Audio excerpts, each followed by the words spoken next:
beautiful people.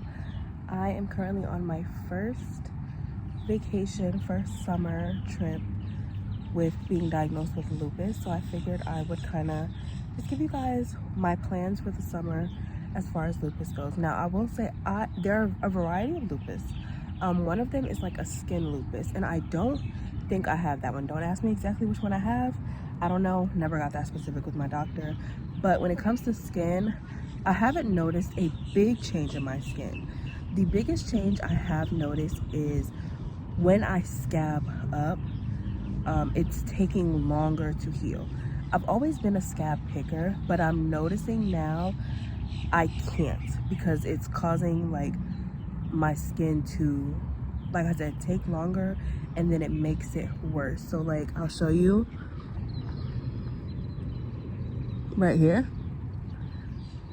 that part I've had issue right here on my ear I've had an issue, and then the inside of this ear also has scabbed up.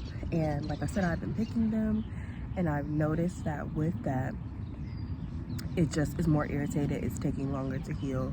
So I'm really fighting myself on like, all right, don't pick it, don't pick it.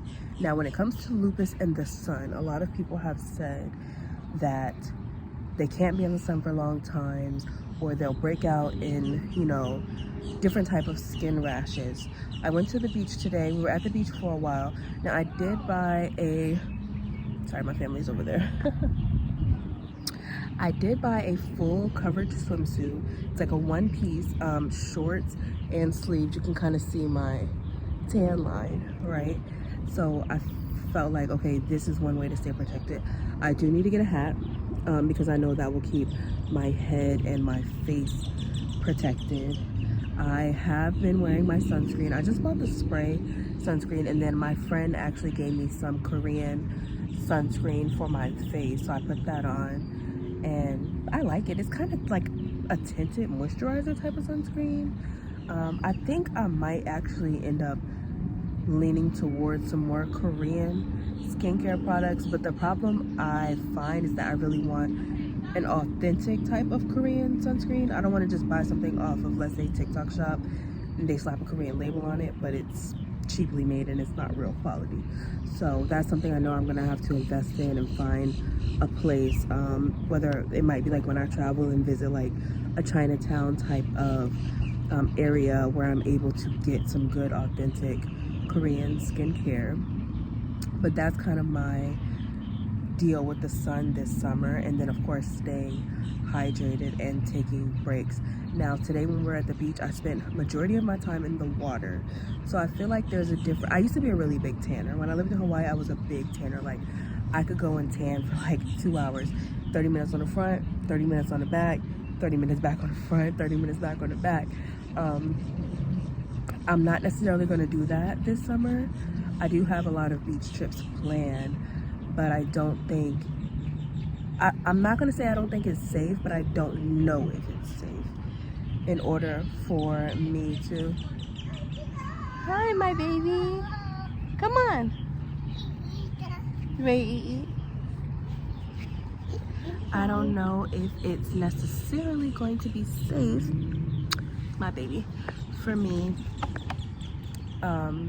to just be soaking up sun in that type of capacity. So I'm like, well, if I'm gonna be out in the sun at the beach, I'd rather be in the water. I'm also gonna, don't baby, don't hit me with that stick.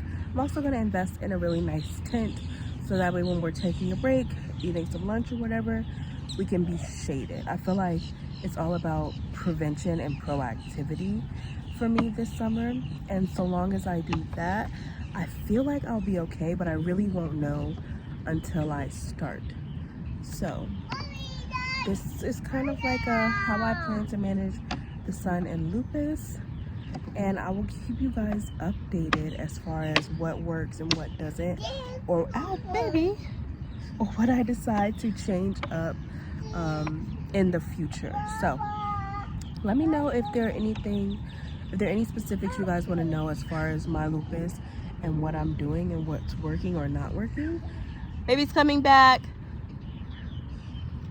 And I will be sure to, you know, make a video about it, tell you guys what I'm finding working, what I'm not. As far as like my food and being on vacation, I haven't deviated much from my plan. I just really still stick to, am I actually hungry? And then I'm doing small level ups in my food. Like today for breakfast, I had some eggs, some sausage, and some multigrain toast. So instead of getting like white toast or biscuit, I was like, let me get multigrain, and actually shared the sausages with my daughter. So I really only got one. Everybody kind of stopped to get snacks at like 7-Eleven, and I just ended up getting a naked green smoothie because I was like, I'm not really hungry, but I was really parched just after being in the sun. I got a water and a smoothie. Now we're going to dinner. I really have a taste for like a grouper salad, or maybe like a grouper and some vegetables, depending on what type of vegetables they're offering. I think we might be going to a taco place, so if that's the case, then I'll get some nice fish tacos. But yeah, make sure you guys subscribe, and I will check in next time.